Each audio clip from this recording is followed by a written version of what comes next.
Expectativa para o jogo do BAC nesta sexta-feira, 8 da noite, no Abreuzão, pela 4ª divisão. Começo do segundo turno da terceira fase e a partida contra a Francana, para quem o MAC perdeu domingo passado em Franca por 3-1. Resultado, o MAC não pode perder o jogo desta sexta-feira, senão vai se complicar na classificação. Por enquanto está em terceiro lugar no grupo, está ficando fora da próxima fase. Mas ainda tem todo o segundo turno. Na liderança, Francana, 7 pontos, Catanduva tem 4, Marília e Tupã, 3. Ou seja, o MAC tem que buscar a reabilitação nesta sexta-feira.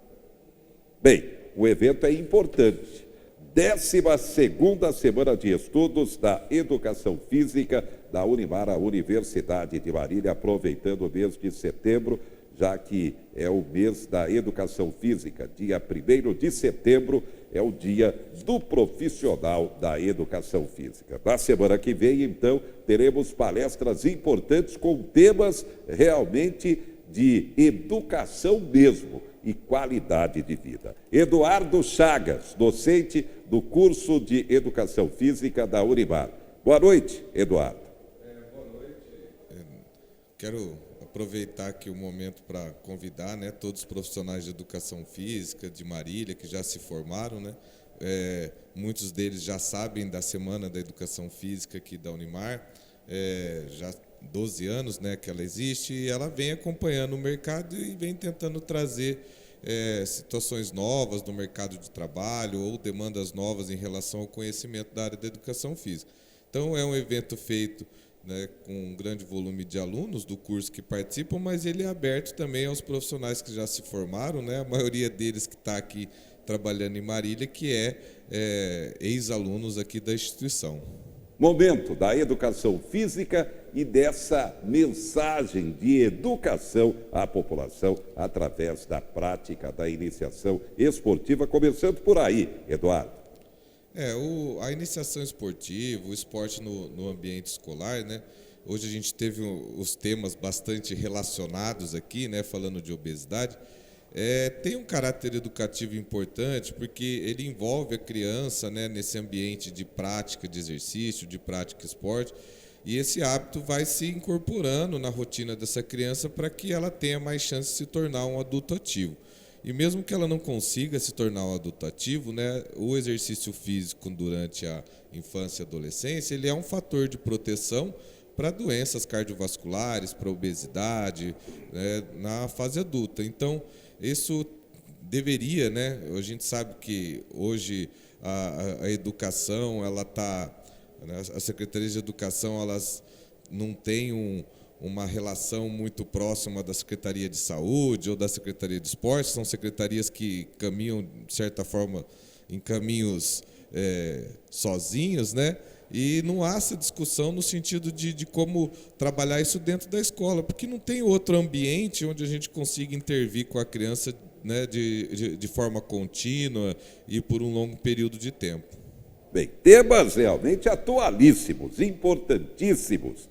Cardiologia do exercício físico, diabetes e exercício físico rompendo as barreiras. Possibilidade de atuação do profissional de educação física na saúde pública. Benefícios do treinamento de força para o emagrecimento. É qualidade de vida, não, Eduardo? Isso. Os temas são bastante atuais, e ele traz uma mudança que tem ocorrido na formação no curso de Educação Física, no profissional de Educação Física, que é um profissional mais fundamentado nas questões biológicas, fisiológicas, e não somente aquele profissional de anos atrás, que era baseado somente na prática. Então, hoje a gente tem uma fundamentação teórica mais estruturada. A gente poderia falar de todos esses temas aí de uma forma por um longo período, mas eu gostaria de aproveitar o momento aqui e destacar a palestra sobre exercício físico e diabetes, que quem está vindo para a palestra é a doutora Gesselina. E esse ano a gente implantou aqui no AME, no Ambulatório Médico de Especialidades, uma equipe multiprofissional que atua com crianças com diabetes tipo 1.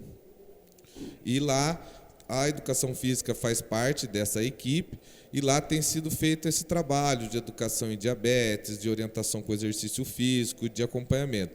E logo no início a gente percebeu que quase 90% das crianças, né, com diabetes não faziam exercício. E nesse curto espaço de tempo a gente já conseguiu observar melhoras importantes das crianças que conseguiram mudar esse comportamento. E é um ambiente que na área da educação física do exercício ele ainda necessita de muitos estudos, de muito avanço. E a universidade conseguiu, né, trazer esse ambiente, né, para o aluno, para o estagiário, para ele vir acompanhar e já ter essa perspectiva, porque no mercado de trabalho ele vai se deparar com esses pacientes, né, com essas crianças com diabetes, e ele, né, precisa desse recurso, desse conhecimento para poder fazer isso. Então, o destaque dessa semana, né, seria essa temática, porque é algo que está ocorrendo aqui dentro da universidade e tem sido algo bastante interessante para todos os profissionais, não só da educação física, mas das outras áreas que estão envolvidas. Bem, neste dia 1º de setembro, dia do profissional de educação física, já conferi aqui na agenda da Câmara Municipal, nesta sexta-feira, 20h, tem sessão solene em homenagem ao profissional de educação física. Vereadores estarão homenageando os profissionais de educação física. Na verdade, é um profissional que realmente precisa ser cada vez mais valorizado e tem que fazer parte também, não apenas da iniciação esportiva, para futuramente o sonho é o Brasil ser uma potência olímpica esportiva, mas também de saúde pública, não, Eduardo? Sim, eu acredito que hoje a principal questão do profissional de educação física nem seja o esporte de alto desempenho, né? Seja realmente a inserção desse profissional na saúde pública, que é muito importante. E eu venho destacar aqui a profissão pela seguinte questão. Qualquer profissional aqui da área da saúde que vinha aqui falar de alguma doença crônica, ele vai falar para você assim, ó, é preciso que ele faça atividade física, é preciso que ele melhore a alimentação. Então você pega essas áreas, né, da nutrição e da educação física, eles são as principais áreas que conseguem prevenir uma série de doenças, né, relacionadas ao envelhecimento, à falta de exercício físico, à má alimentação. Então, sim, as ações de prevenção em saúde, elas iniciam pelo exercício físico, elas iniciam pela alimentação. Então, sim, a ausência desse profissional ou, né, ações tímidas, né, com poucos profissionais dentro do sistema de saúde, refletem esse quadro que a gente vê da grande incidência de morte por doença cardiovascular. Ou seja, a gente está tentando tratar a doença, mas a gente não tem ações efetivas na prevenção que estão relacionadas a essa mudança de comportamento da população em relação ao exercício físico e à nutrição. Muito bem. Você convidado, então, para a 12ª Semana de Estudos da Educação Física da Unimar, a Universidade de Marília, de 9 a 13 de setembro. Destaque final, Eduardo. Eu queria parabenizar, né, todos os profissionais de educação física que se esforçam aí diariamente, né, para o avanço da profissão e para levar para a população uma qualidade de vida melhor, um entendimento melhor da importância do exercício físico, né, em comemoração aí o dia 1º de setembro, né, é um dia que comemora, mas a gente está aí o ano inteiro em busca da qualidade de vida da população e oferecer, né, o exercício de forma segura, apropriada, que permita a ele uma vida plena, sem risco, né, de desenvolver doenças aí crônico-degenerativas. Muito bem. Obrigado, Eduardo, pela presença. E a gente continua falando sobre saúde, um tema gravíssimo. O governo, pelo menos, adota uma medida efetiva para vítimas da microcefalia. Vamos até Brasília, você confere a informação. Com a assinatura da medida provisória que concede pensão vitalícia às crianças que desenvolveram microcefalia por conta do Zika vírus, os familiares não terão mais o risco de perder o auxílio do governo. Até aqui, as crianças tinham direito ao benefício de prestação continuada, o BPC, mas podiam perder o recurso caso a renda da família aumentasse. Nós ouvimos os relatos de muitas mães angustiadas com medo de perder o benefício de prestação continuada se conseguisse uma fonte de renda e, ao mesmo tempo, precisando dessa renda para dar uma melhor condição de vida à família. A medida provisória assinada hoje responde a essa demanda, transformando a angústia que existia em segurança. Mais de 3.100 crianças com microcefalia que nasceram entre 2015 e 2018 terão direito à pensão vitalícia de um salário mínimo. O benefício deverá ser pedido no INSS e será concedido após perícia médica confirmar a relação entre o vírus Zika e a doença. 80, 90% das mães não tinha, parando de trabalhar, não teria renda nenhuma, né? E elas tiveram que parar porque as crianças com essa síndrome, elas exigem muito de quem cuida delas. A medida provisória assinada pelo presidente Jair Bolsonaro entra em vigor assim que publicada, mas para ter a validade confirmada, precisa ser aprovada pelo Congresso Nacional em até 120 dias.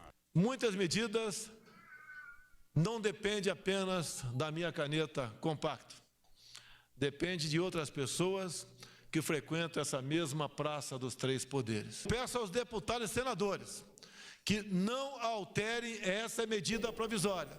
Muito bem. E a gente termina o programa falando sobre saúde.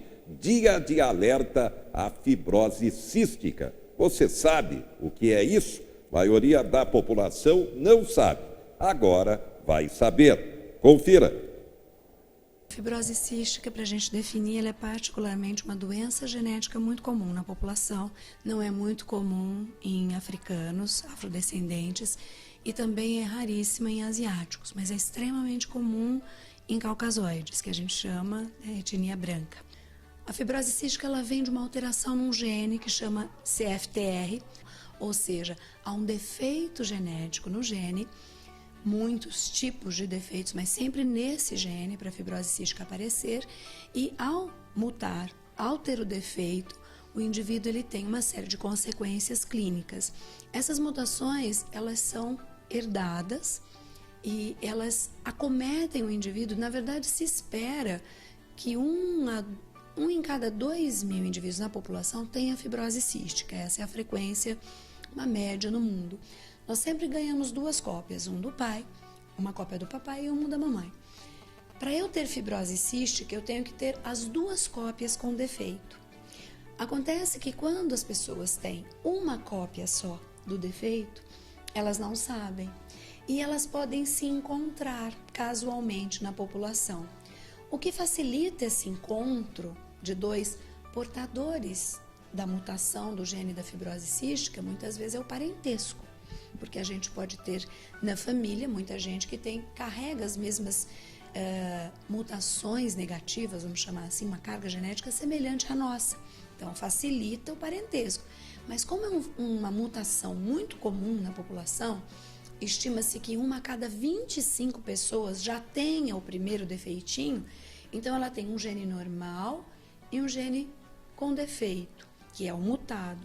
Se ela encontrar outra pessoa assim, a criança pode ter a fibrose cística porque existe a possibilidade de ganhar do papai o gene defeituoso e da mamãe também o gene defeituoso, porque o papai vai passar um dos seus genes, a mamãe também, e ao acaso. Então eles têm sim chance de ter filhos sem problemas, mas filhos com fibrose cística. A partir do momento que eles chegam pra gente com um filho com fibrose cística confirmada, e aí existem algumas técnicas para essa confirmação, aí eu já sei que o casal, obrigatoriamente, tem os 2 genes, né? Um cada um, e se tiver um filho, podem ter um risco de 25% de ter outro filho com fibrose cística. Essa chance é de 1/4, como se eu tivesse que pegar uma bolinha azul no meio de 4 bolinhas, 3 amarelas e uma azul. Elas estão sempre a cada gravidez embaralhadas. Então, a chance de 1/4 é em cada gravidez. Eu não elimino a bola azul, ela volta no meio das amarelinhas. Basicamente, os sintomas eles são pulmonares, pancreáticos e gastrointestinais. Além de que no menino também pode ter uma ausência do que a gente chama de duto deferente e ele também tem uma manifestação então genital. E ele, por causa disso, não pode ter bebês. Ele tem muita dificuldade porque ele tem insuficiência respiratória, tem um muco muito viscoso, aliás, o nome também que se dá à fibrose cística é mucoviscidose, porque o muco fica muito viscoso. Então a bactéria se aproveita desse muco, se prolifera com muita facilidade, então essas crianças têm muitas infecções broncopneumoniares. Curar, do ponto de vista assim, de desaparecer a doença, para o geneticista isso ainda é um sonho, né? Mas tem muito tratamento novo no mercado, tem muita expectativa para tratamentos, inclusive, que do ponto de vista pulmonar vão melhorar drasticamente a vida das pessoas. Mas em termos de...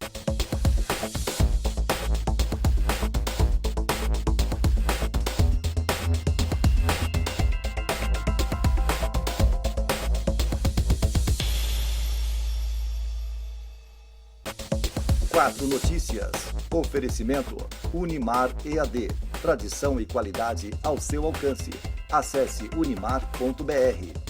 Taust faz toda a diferença. E Menin Engenharia.